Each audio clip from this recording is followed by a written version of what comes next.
I am Ferdinand Marcos, and I am the President of the Republic of the Philippines.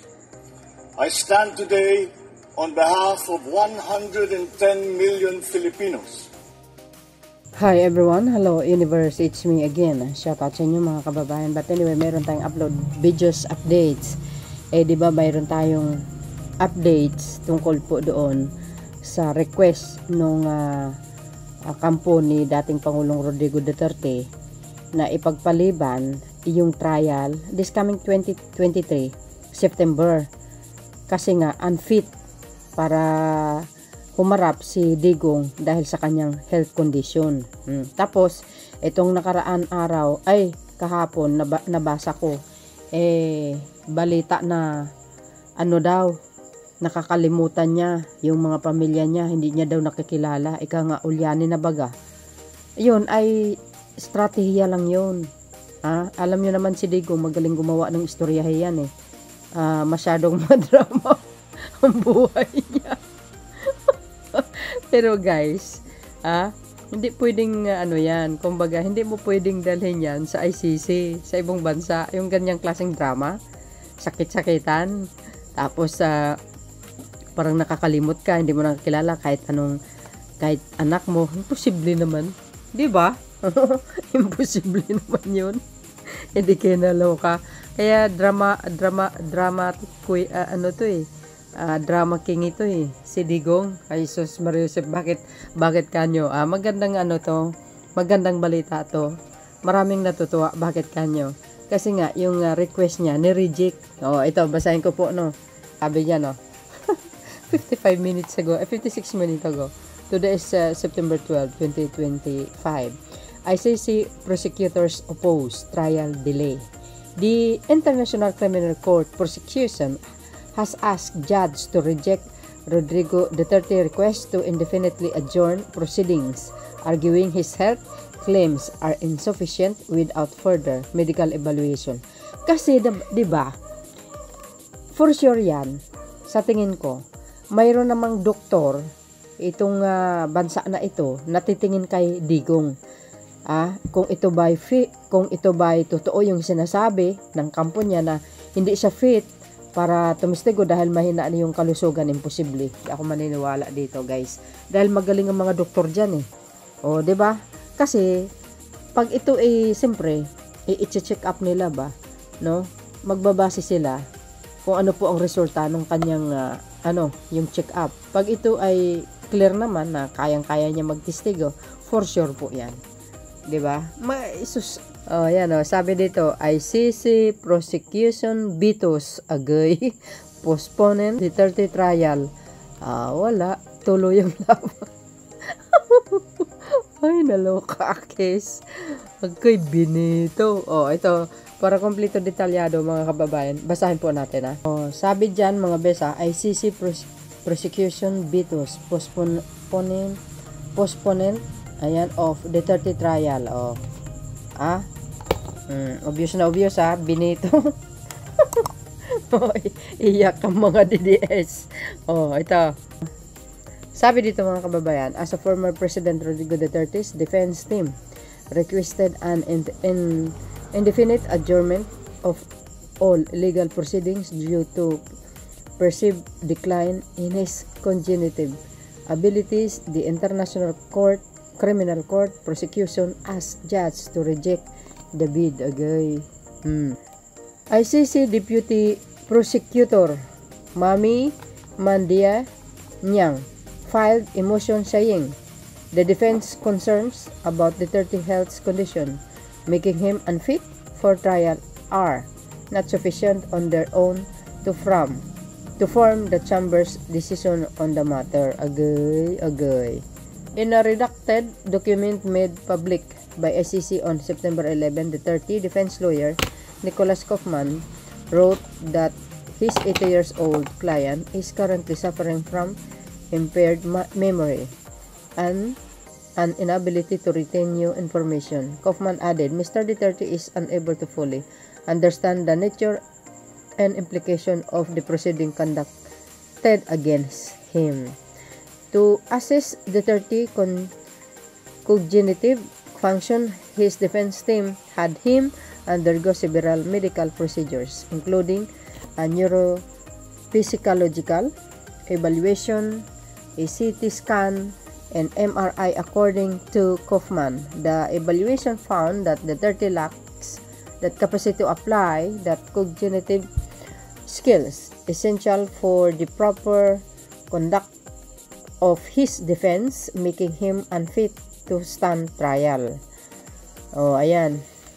Alam mo itong mga Duterte defense, ang daming palusot, ang daming maraming style.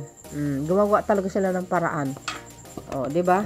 Gumawa sila ng paraan drama-drama lang 'yan Even as the prosecution conceded that a short delay could be allowed, it said Duterte fitness for trial should be decided soon so that the hearing for confirmation of charges, originally scheduled for September 23, can take place before the year ends.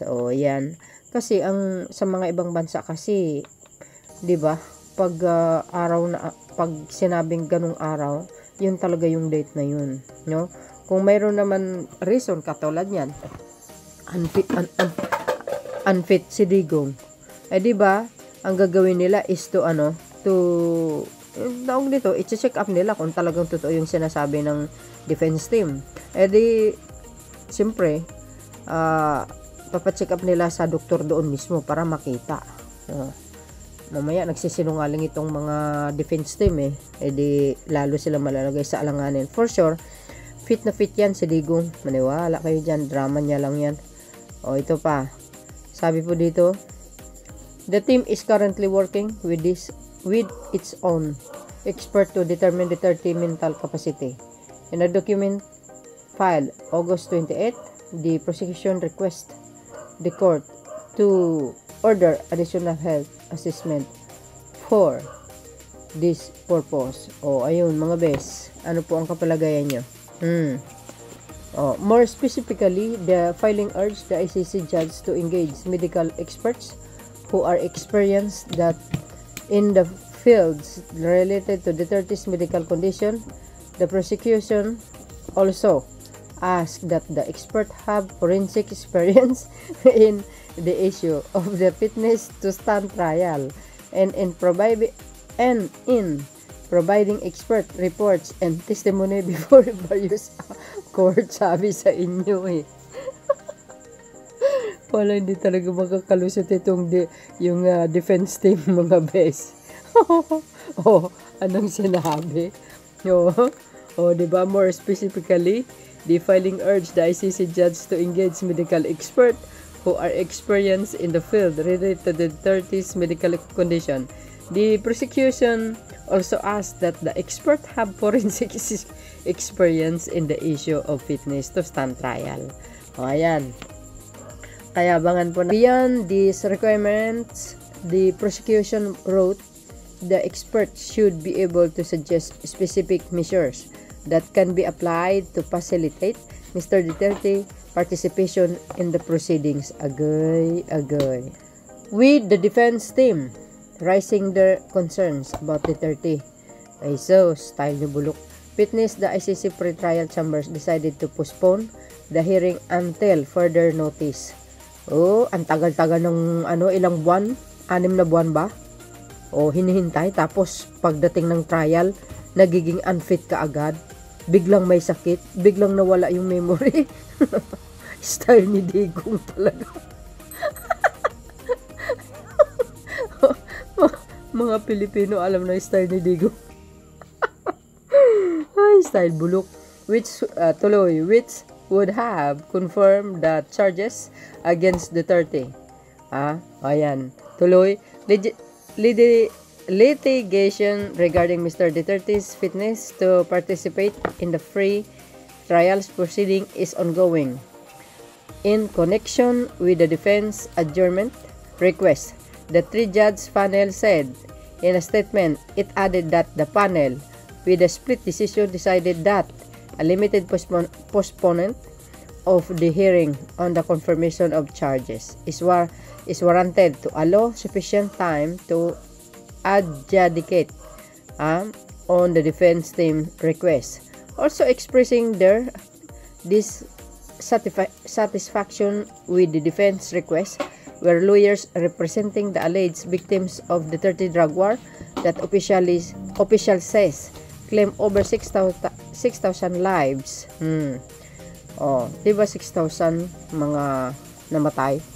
Kasi mga kababayan, yun po ang narinig natin sa mga report, diba? Pero ganun pa man, yung iba kasi hindi naka-record.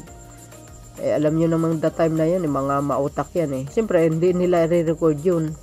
Talagang ano yan, brutal talaga ang nangyayari. Ang nabasa lang doon 43 lang yung namatay 43 lang yung namatay. Okay, ba naman 43 yung namatay nung panahon na yun aba, buhay din yun. Pero yun talagang talagang natuklasan nila is 6,000 umabot ng 30,000. Kanya lang yung numero na yun, walang mga records dahil for sure sinadya nila. Kaya nga nag-withdraw yan sa ICC dahil alam niya tagilid siya sa dami bang namatay nung panahon niya kung hindi ganun kadami yung namatay, for sure hindi siya nag-withdraw sa ICC. Kaso tagilid talaga diba? Mautak din si Digong. The former Philippine president is in ICC custody under accusation of committing crimes against humanity during his administration. Agoy. Di ba? Yun, mga kababayan, ano po ang kapalagayan nyo dito? ICC prosecution vetoes postponement of the 30 trial. Patay ka. Tuloy ang laban. Sabi ng mga nagko-komento, sabi dito, palusot lang yan ng mga salot. Agay. Let his camp plead guilty na lang para mas mabilis matapos ang proseso. Kaya nga yung iba nagmumura na sabi niya ayan ikaw nagsimula sa gulo ng Pilipinas, mamatay na sana mga korap, sinira ang bansa namin, mga magnanakaw na politisa sa aming bansa, sana matamaan kayo ng kidlat. Diba?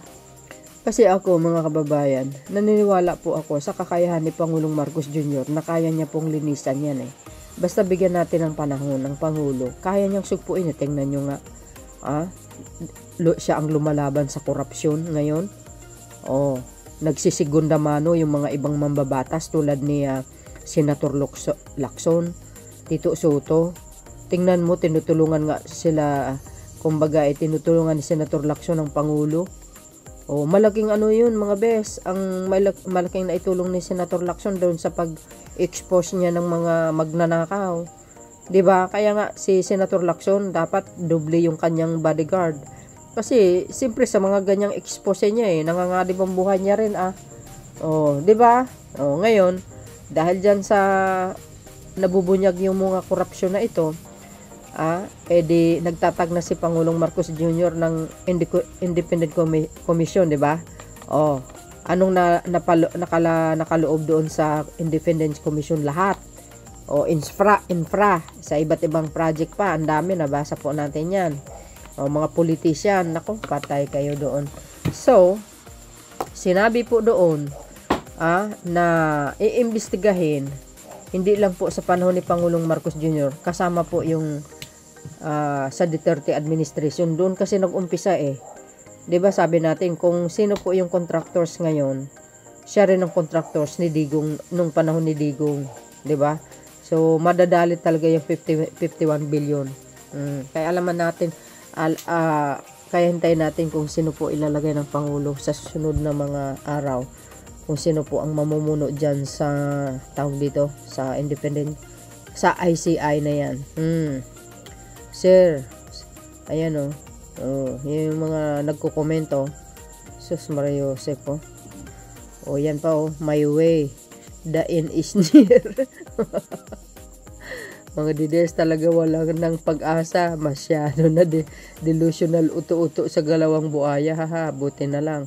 Sa ICC gagawin kundi siguradong walang sustisyang maabot rito. Oh, gumigising na kayo. Mga buang, hindi bobo ang Pilipino tulad nyo na nadadala sa wheelchair at neck braces. O unfit harapin ang justisya pero fit maging mayor ng Davao. Correct. And I have no doubt further medical evidence will follow. Yun nga ang sabi ko, mga kababayan. Kaya nga kumukuha din naman talaga ang ICC na expert, 'di ba? Tulad yung binasa po natin. Siyempre, mga bes. Mautak, kumbaga yun din naman talaga ang mas magandang paraan. Kumuha ka na mas expertong doktor para matingnan si Digong. In general na po yun. General check-up na yun. Oh, 'di ba? Akala nila kasi maisahan nila yung yung korte ng ICC. Nako. Kayo ha. Pag yung dalhin diyan yung kalukuhan nyo, iba dito, iba doon. Di gumagana yung drama ni Digong. Wala nang pinakamagaling na artista kundi kriminal. Agay. Sinabi niya yan, no? Uy, sa server lang gumagana yan, tatang. Tama. Hala kayo, hindi obra kagaguhan ng lawyer sa ICC. Ay, sinabi nyo pa. Ito yan. Ewan ko. Ayan. Sabi dito, Bitos, may power to veto ba ang ICC prosecution? Anyone can fact check? Oo naman, bakit hindi? 'Di ba? May ano bang tinawag? Ano ba ang veto? Bitos, mga kababayan. The other, ibig sabihin nyo bang ibang words? Di ba bitos ay kumbaga sa ibang salita pa reject, kumbaga ni-reject ka nga. Ayan, correct mo if I'm wrong. So ibig sabihin, pag sinabi mo kasing bitos ay hindi sumasang-ayon, di ba? Rodrigo Duterte is suffering from what? You call DDS Duterte dementia. Dementia syndrome. It is a very progressive form of dementia but is only triggered by specific events such as an ICC arrest or an upcoming court hearing date. Okay. Before the triggering event, the patient can actually conduct social and political activities such as running for mayor, hold press conference and rallies, travel to places such as more. Agay. Diba? Meow. Ayan, takot na takot, humarap sa trial, ayun. Pero pag nag-utos para kumitil, hindi natatakot. Sabi nga ni Bato-Bato 24 years pumapatay siya dahil utos ni Mayor. Sinswerte pa din Digong nyo. Oo nga, kasi malamig doon. Sosyali ng higaan. Nagpipilay-pilayan. Dati sa Suni Kibuloy, di naman pala pilay. Kaya nga, madrama. Di ba? Madrama. Madrama si Digong ayan, yung mga nagko-comment. As they should. Okay. Meron naman series of checking through psychiatrist and other procedural way kung nagtatanga-tangahan lang si Digong o naging tanga na lang tuluyan.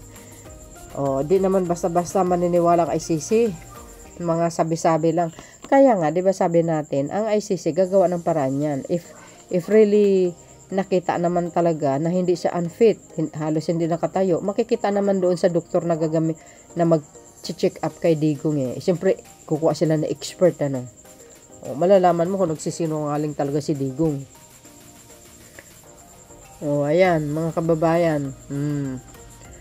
So, ano po ang komento nyo dito? See you again guys on my next upload. Bye bye bye and God bless Philippines.